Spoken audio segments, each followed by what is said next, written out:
teman-teman, kita sudah pernah membahas bahwa untuk akhirnya pelanggan itu terus berbisnis dengan kita, itu ada beberapa faktor, yaitu brand, value, dan relationship. Sekarang kita akan membahas relationship. Bagaimana relationship itu nantinya akan berpengaruh terhadap loyalitas pelanggan. Satu-satunya cara untuk terbangun relationship atau hubungan baik antara kita dengan pelanggan, pelanggan dengan kita, itu adalah interaksi.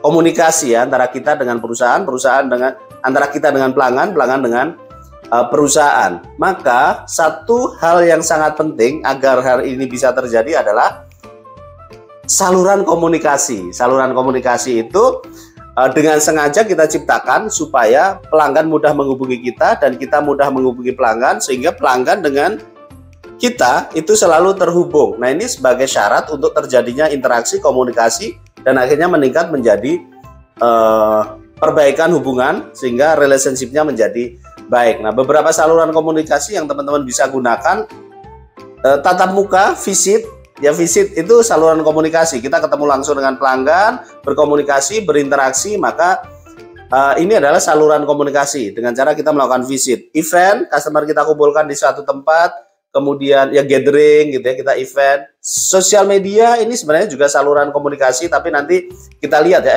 efektivitasnya. Kemudian telepon, WhatsApp, atau website perusahaan, ini adalah saluran-saluran komunikasi yang memungkinkan antara perusahaan dengan pelanggan itu terhubung. Nah, tadi ya syarat relationship, kita harus melakukan interaksi, dan interaksi kita membutuhkan saluran. Yang membedakan apa? Yang membedakan antara channel satu, saluran satu dengan saluran yang lain adalah efektivitasnya. Kalau ditanyakan mana yang paling efektif, ya paling efektif adalah tatap muka. Cuma kalau misalnya customer kita puluhan ribu, ratusan ribu, jutaan, nggak mungkin kita melakukan tatap muka visit ya.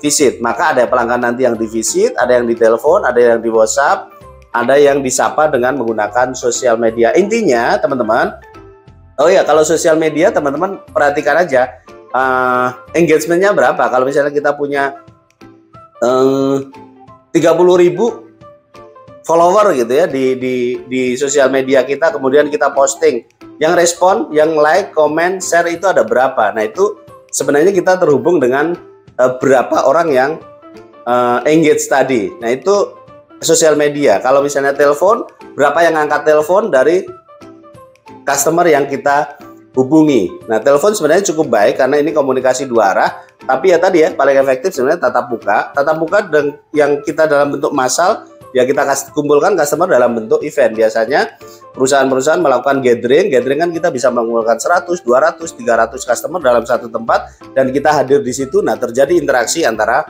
perusahaan dengan pelanggan. Jadi putuskan, intinya jangan sampai kita dengan perusahaan itu tidak ada interaksi. Interaksi sebagai syarat untuk relationship, relationship sebagai syarat untuk pelanggan itu akhirnya jadi loyal.